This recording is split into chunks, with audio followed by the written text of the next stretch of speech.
Hi everyone, welcome back to my channel. இன்னைக்கு வந்து ஆப்பிரிக்காவில் உள்ள உகாண்டால சாய்பாபா கோயிலில் நவராத்திரிக்கு ரொம்ப சூப்பரான துர்காமா ரங்கோலி வரைஞ்சிருந்தோம். அதை பற்றி தான் இந்த வீடியோவில் டீட்டெயிலாக பார்க்க போறீங்க. நான் ஃபர்ஸ்ட் டைமாக கோயிலில் வந்துட்டு ரங்கோலியை எப்படி பிளான் பண்ணேன், எப்படி வரைஞ்சேன்றதை உங்களுக்கு ஸ்டார்டிங்லேருந்து எண்ட் வரைக்கும் காமிச்சிருக்கேன். ஸோ இந்த வீடியோ ரொம்பவே இன்ட்ரெஸ்டிங்காக இருக்கும். ஸோ ஸ்கிப் பண்ணாமல் கடைசி வரைக்கும் பாருங்கள்.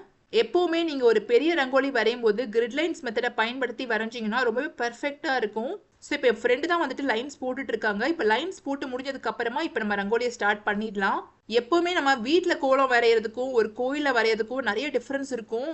வீட்டிலலாம் நம்ம கேஷுவலாக எப்படி வேணால் வரைஞ்சிக்கலாம். பட் நம்ம கோயிலில் வரையும் போது நிறைய ரெஸ்பான்சிபிலிட்டி இருக்குது. ஏன்னா பப்ளிக் வந்து பார்ப்பாங்க, அவங்களுடைய கமெண்ட்ஸ் வந்து நம்ம கேட்கணும். ஸோ அதனால் வந்து ரொம்ப பர்ஃபெக்டாக வரையணுன்றது எப்போவுமே மைண்டில் வந்துட்டு இருக்கும். அதே மாதிரி சாமி ரங்கோலின்னும் போது கண்டிப்பாக ஃபேஸ் வந்து ரொம்ப பர்ஃபெக்டாக இருக்கணுன்றதை நான் எப்பவுமே ஃபோக்கஸ் பண்ணுவேன். ஸோ இப்போ துர்காமா ரங்கோலிக்கு வந்துட்டு ஃபேஸ் வந்துட்டு ரொம்ப சூப்பராக வந்துடுச்சு. இப்போ அடுத்ததா ஃபுல்லாக அவுட்லைன் வரைஞ்சிட்டு அதுக்கப்புறமா ரங்கோலி பண்ண ஸ்டார்ட் பண்ணிடலாம். எப்பவுமே வந்துட்டு அவுட்லைன் கொஞ்சம் சூப்பரா பண்ணிட்டோம்னா கொஞ்சம் ஈஸியா இருக்கும். நாங்க வரைஞ்சிட்டு இருக்கும்போது பாபாவுடைய ஆரத்தி வந்து ஸ்டார்ட் பண்ணிட்டாங்க.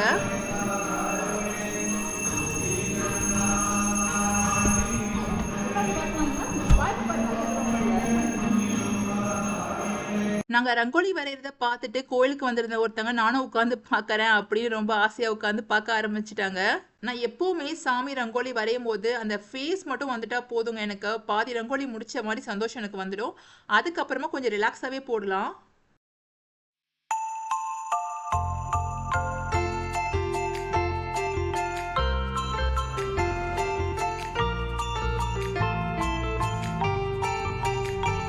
Number 3, yeah.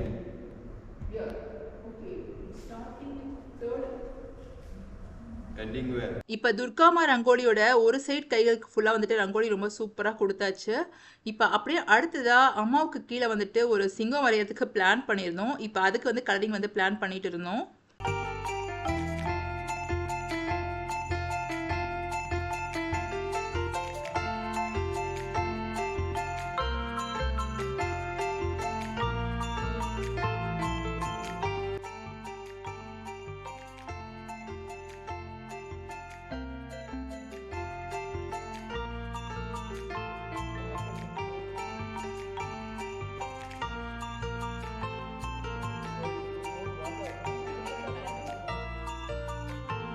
எப்பவுமே எனக்கு பாபா முன்னாடி வரையும் போது எந்த ஒரு டென்ஷனுமே இருக்காதுங்க. ஏன்னா அவர் வந்து பார்த்துப்பாரு எல்லா விஷயத்தையும் அப்படின்னு அவர்கிட்டயே விட்டுடுவேன்.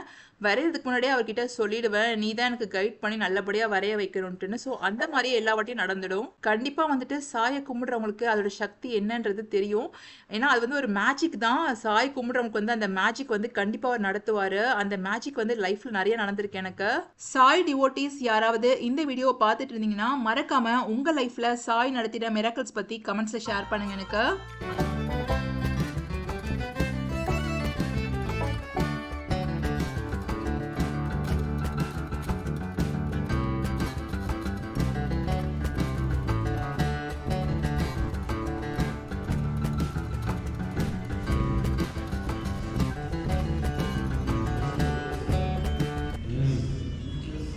What?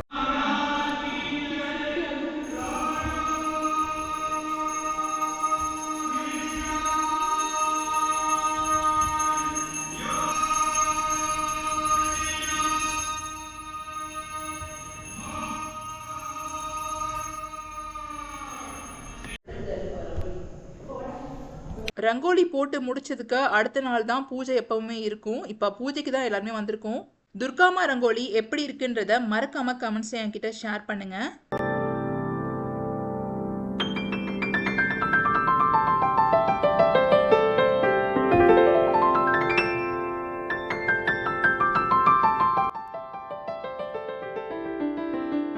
நவராத்திரிக்காக தான் இந்த துர்காமா ரங்கோலியை நான் கோயிலில் வரைஞ்சிருந்தேன். முதல்ல பாபாவுடைய ஆரத்தி நடக்கும். ஆரத்தி முடிஞ்சதுக்கு அப்புறமா பாபாவுடைய பல்லக்கூரலமும் இருக்கும்.